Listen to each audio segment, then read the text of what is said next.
warahmatullahi ta'ala wa barakatuhu. Barkanmu da sake haɗuwa a wannan program namu na Language Sadiq. Kamar yadda muka fara a program na farko mun yi yadda ake sa window, so yau za mu ci gaba da yadda mutum zai sa window a cikin wata computer. So na faɗa muku in kuka sa flash ɗin ku dole kayan flash ɗin ku sai sun gudu. So kamar gashi na flash ɗin na sa shi a cikin wannan computer ɗin, so kun ga kayan da yake ciki in na buɗe. So dama za mu shiga power ISO ɗin mu kamar yadda ne bayani a baya daga sa flash yadda za ka yi boarding ɗin. So yanzu abin da zai faru zan yi bonin na zo tools zan yi creating bootable USB drive, zan danna zan clicking OK.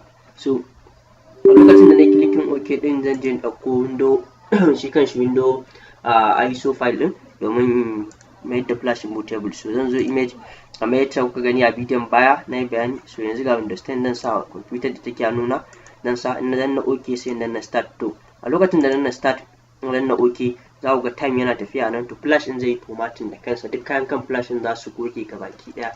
Dama na yi selecting flash din gashi nan, wannan shine 31 gig duka. So za mu jira daga lokacin da ya fara kamar yadda kuke gani yanzu gashi ya fara. So da ya gama shine za mu yi amfani da computer sai mu saka mata window. Yanzu za mu jira mu ga har ya je ƙarshe. Yanzu kun ga kamar yadda wannan din ya gama, window din ya gama. So yanzu kun ga kamar yadda ya gama. So ya sa mana writing USB drive completed successfully. To yanzu flash din ya kuma bootable sai mu danna OK. Gashi nan mun gani ya gama gabaki daya, ya mana bootable. In muka je muka duba flash din, muka zo USB muka checking cikin flash din za ku ga ya canja. So muka refresh flash din mu gashi ya koma, kun ga window din nan ya koma bootable. So sai ka zare flash din sai ka ɗauko computer da za ka sa masa window. To yanzu zan ɗauki wannan computer, zan ɗauko computer da zan saka mata window din. Already dama na zare flash din, yanzu zan zare shi. So idan na zare shi, so zan amfani da shi a cikin waccan computer da zan sa window din. So idan ka tashi computer da aka sa window ka tabbata a kashe take. So abinda zai faru zan ɗauke computer nan, zan ɗauko computer da zan sa ma window din. Kamar yadda kuke gani wannan ita ce computer da zan saka window din. So sannan ga flash din a nuna. So zan nemi computer, dama a kashe, dole a kashe take, sai in saka flash din a cikin computer. So yanzu zan sa flash din, ga flash din zan duba port din flash sai in saka. So idan na tabbata flash din ya hau sai yanzu sai in nemi in buɗe computer. Idan na buɗe computer, kowace computer tana da boot menu option ɗinta. So abin da zai faru idan baka san boot menu option na computer ba sai ka danna escape. Wata computer F1 ce, F2 ce, wata F9, wata F10, wata F12. So yanzu in dai baka san boot menu na computer ba, kawai ka danna escape da ka kunna computer shine zaka san boot menu nata. So yanzu zan kunna computer, in na kunna ga escape button, so shi zan yi pressing, ina pressing zan ga menene boot menu ɗinta. So yanzu zan kunna ta. So da na kunna zan ta pressing escape button, zan gani sai ya kawo mun ina ne boot, ya nuna mun boot menu option ɗinta, sai in gani ta nan zan shiga. So kun gani ya kawo mun. So idan na jawo computer za ku boot menu option ɗin kowace computer, kun ga ita wannan F9 ne, ba shi nan boot device option, wata computer F12, wata 11. So sai in nema a cikin keyboard ina ne F9, sai in pressing ga F9 nan, sai in pressing. Ina pressing F9 dan ga ya shiga boot menu. So kun ga F9 ya shiga. Abu na gaba shine sai in duba flash din na, dama yana ciki.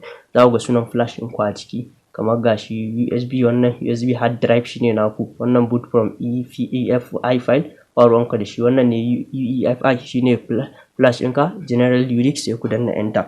Akan sa window yake. So muka danna enter za mu jira, za mu ga window ya, wannan computer ba window akai. So yanzu gashi za mu install window din. So za mu jira, za mu ga window din mu ya hau kai, za mu jira shi zai gama booting ya kawo mana a selecting abubuwa da za mu yi mu shiga ciki. So yanzu za mu jira ya buɗo mana domin mu ga yadda za mu saita shi ma window wanne ya musa. Dama Windows 10 muka yi bonin, to Windows 10 su ma kala-kala ne, akwai Pro, akwai Home, akwai Enterprise da sauransu. So yanzu ta gama loading za mu ga gashi zai nuno mana cikin, gashi yana ga mana language to install Windows, sai mu yi selecting mu zaɓi English da kuma sai mu je next. Da mun je next sai ga da aka sa install window now, sai mu click install. So da mun je zai ba mu window starting, za mu duba, zai ba mu hard disk din da za mu sa window mu gani da partition akai ko babu partition, domin mu ga inda za mu sa a kan hard disk din da za mu sa window. So in muka jira za mu ga ya kawo mana. So yanzu gashi ya nuno mana gun da ya gaya mana accept, sai kai clicking I accept. Wannan agreement ne na yarjejeniya.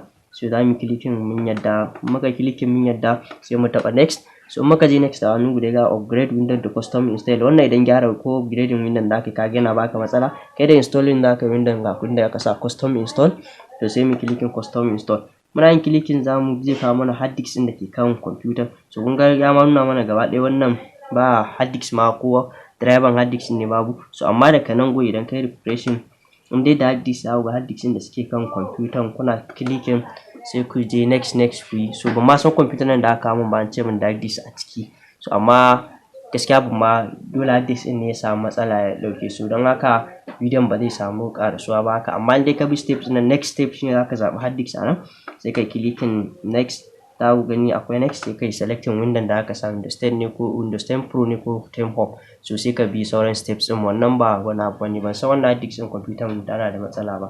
So don haka a nan za mu tsaya da bidiyon nan, ko kuma ta sunana Sadiq Abdullahi from London Imported.